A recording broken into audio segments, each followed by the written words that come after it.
Bismillah ar-Rahman ar-Rahim. Assalamu alaikum, dear viewers. Today we're going to talk about how to curb pretension and pomposity.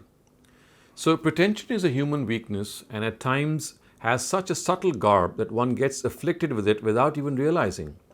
But even its blatant forms seldom stop people from indulging in it. So, more often than not, our conversation, our mannerisms, they reflect showing off and pomposity. Our gait, our appearance, they too depict this trait.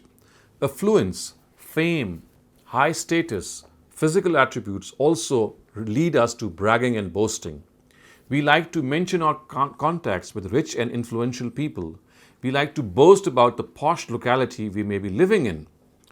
We would like to brag about our foreign tours and children studying abroad.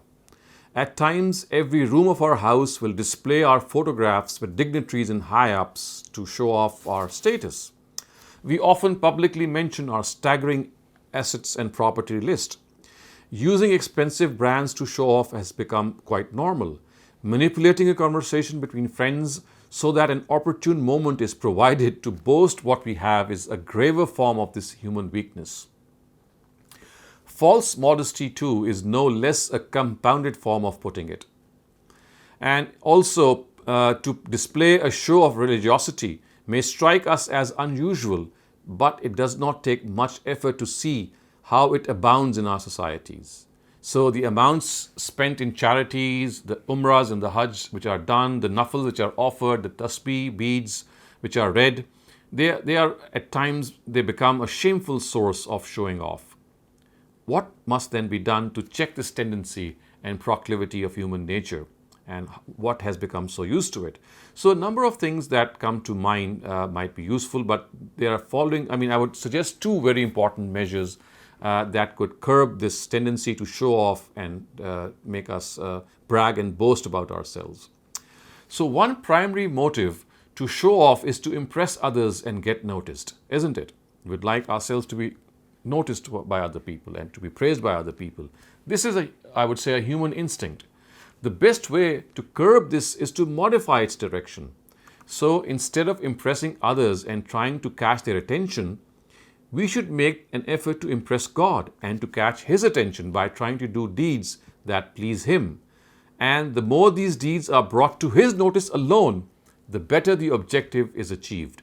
So, instead of impressing other people, instead of getting noticed by other people, let us be people who try to impress God and to get noticed by Him.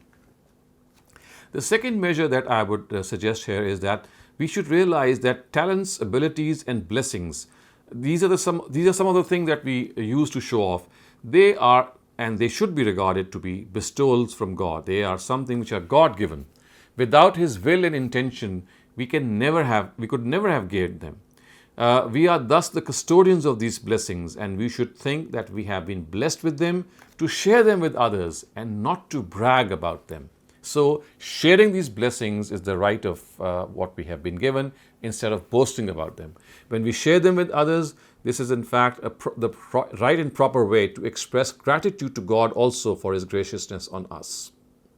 So, these are the two, I would say, ways that we can curb this instinct of bragging and boasting before other people.